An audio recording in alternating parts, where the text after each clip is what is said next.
Wala akong magawa, kaya sinubukan ko sa malaking timba namin, ang armor wax na to. Napakaluma na ng timba na yan, at grabe namumuti-muti na. Kaya habang pinapahid ko, para ako natatawa dyan. Kasi ang motor ko, hiniram. Kaya ngayon sinubukan ko yung armor wax dito sa timba, na nakatambak dito sa bahay ng mahigit ilang buwan na. Kaya ngayon, kung makikita nyo, para siyang bumalik sa dati, bumalik yung kintab. Naku po, grabe, ang laki ng pinagkaiba nito. Kung makikita nyo, ikukumpara ko. Ayan. 'Di ba? Akala mo bago na ulit. Hindi rin sa akin nakalagpas ang aming nananahimik na refrigerator. Nasa gilid lang yan, walang ginagawa, pero papahiran ko yan kasi nakikita ko merong kulay puti-puti.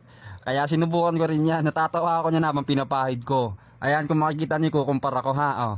Ayan, 'di ba? Napaka-solid nitong armor wax na to. Maya-maya niyan, syempre kukuha ko ng tubig at aking bubuhusan yan. Habang binubuhusan ko yan, may mga pumapatak-patak talagang tubig na gumugulong-gulong lang sa sahig.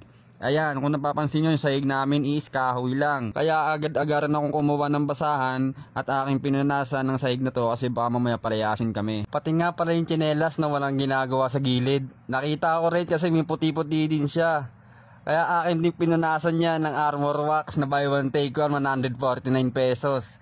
Kung makikita nyo, babalik sa dati yan habang pinupunasan ko. Ayan, akin nga palang ikukumpara ang tsinelas na yan sa kabilang isang partner niya. Natatawa talaga ako, oh, di ba?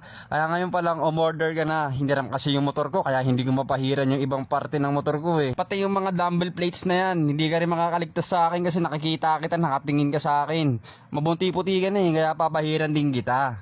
Ayan, kung makikita nyo, yung pinagkaiba ng dalawang to. Di ba akala bago na ulit, pwede na rin siyang ipagyabang sa labas. At ngayon naman sa mga oras na ito, yung blower nga pala ng aking partner, hindi rin nakaligtas. O ayan, di ba? Magugulat yun pag uwi niya, balik sa dati na ulit.